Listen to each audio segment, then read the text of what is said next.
So was that last shot of Jack not supposed to be funny? Because I laughed like really, really hard.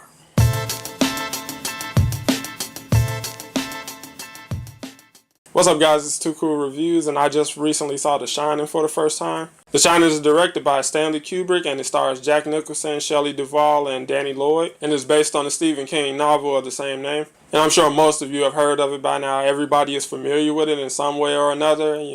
You might not have seen it, but I'm pretty sure you know where some of the references come from. I saw the TV miniseries growing up, but I actually never saw the film until recently. I've never read the book, and I vaguely remember the miniseries for the most part. So I ultimately came into this pretty fresh.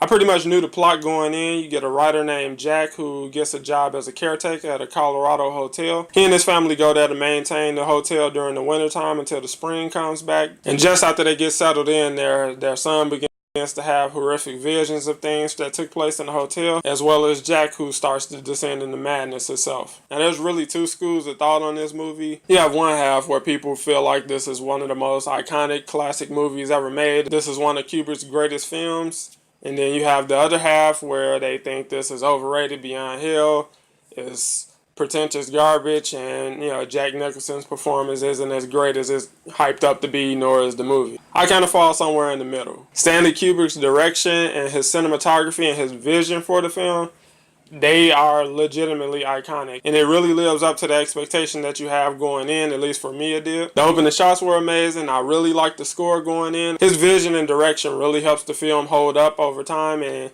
it really pulls you in and adds a lot to the movie that I feel like wouldn't be there if it was kind of helmed by a less talented director. He also adds in a lot of subtle things. For instance, when Jack is chopping at the door, that easily could have been a static shot where he just kind of pulls back the camera and shoots it from a distance and just shows him chopping down the door. But instead he chose to follow the motion of Jack's swing, and it also gives the shot a more energetic and intense feeling than what you would have got if it was more of a traditional shot of him just chopping the door. Also, the scenes where the camera follows Danny as he rides his big wheel through the hotel, those were some of my favorite shots as well. You kind of get entranced by the shots and the sound of the wheels rolling across the floors of the hotel, but you're also anticipating scares as Danny quickly turns corners and the camera follows him quickly. And I thought those were really cool, simple shots that really worked for the film, and they also became very iconic over time. So the film's second greatest strength was Jack Nicholson's performance. He's iconic in this role for a reason. He's by far the most entertaining aspect of the film, and when he's on screen, he really commands your attention, and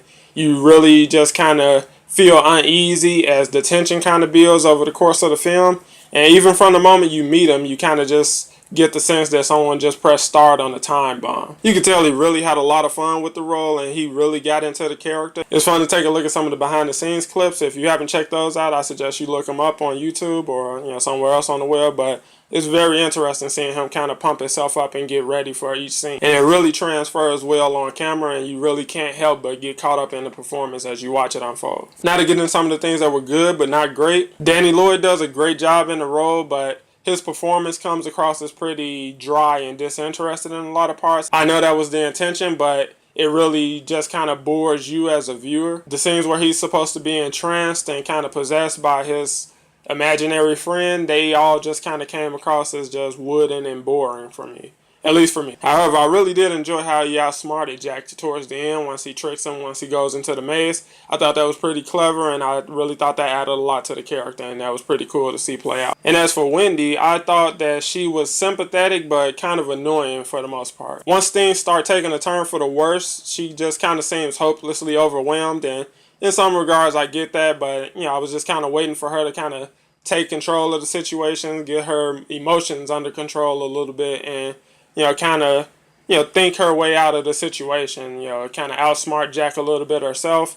And, you never really get that. She kind of just clumsily subdues Jack and stores him in the storage closet. And from there, she just pretty much calls it a day and, goes to take a nap. Like, I know she's not expecting him to be able to get out of there, and reasonably he shouldn't have, but I felt it would have been nice to see her at least try to fix the radio or go try to fix the car in some way or do something proactive. And ultimately, they only really get out of the situation because Danny outsmarts Jack in the maze, and Halloran, he's used as a plot device to, get them a vehicle to escape the hotel. Speaking of Halloran, I felt like the character was pretty much wasted here. He really just serves two purposes. He gives exposition in the beginning, and then he ultimately returns just to die and leave a vehicle for Wendy and Danny to escape in. And I felt like they could have did a little more with the character and actually had him play a bigger role into how things play out, but I'm sure they were restricted with time or something like that. It's not a big gripe, but it definitely stood out. Lastly, I feel like the ghost aspect of the film could have been played up a little bit more. You really don't get much interaction between the family and the ghost of the hotel. You really just see Jack interact with him a little bit, and Danny gets a few visions here and there. And Shelly, she doesn't really come across any ghosts until towards the end of the film, where she kind of stumbles in on a eyes wide shut kind of scene. But again, it's just a small gripe. It doesn't bring down the film in any way. It's just my personal opinion on it. Overall, the film was pretty good. I felt like it got a little dry at certain parts, but once Jack fully goes mad, there really isn't a dull moment. It wasn't the greatest film ever, and people really can give you a misconception going in because, a lot of people pitch this as a horror movie, and it really isn't that. It's a psychological thriller. And if you go into it expecting a traditional horror film, then you're gonna have a bad time. As long as you go in expecting a psychological thriller, you'll be fine. And again, it's not the greatest film in the world, but it's definitely iconic for a reason. And with that said, I'm going to get a Shining a 7 out of 10. On the side note, the whole time I was watching this, I couldn't help but think Jack Nicholson would have been perfect casting for Wolverine if they made a 90s X-Men movie. Maybe it's just me, but it's a thought that crossed my mind while I was watching. If you agree, let me know down in the comments. And let me know what you guys thought of The Shining. Do you think it's a classic or do you think it's overrated? Also, one more thing that I was wondering. When Jack was drinking at the bar, was he actually drinking anything or was that purely illusion? I actually thought it would have been pretty cool if it played out similar to the scene from Ghost Ship where the guys were eating the beans that turned out to be maggots. But again, just random thoughts. Next, I'm going to be taking a look at the miniseries of The Shining and seeing how that compares to the film. So be on the lookout for that later this week. Also, you can find me on Twitter and Instagram at 2CoolReviews, and I'll leave links to all those in the description. Thanks for watching, guys. It's 2Cool Reviews, and I'll see you in the next one.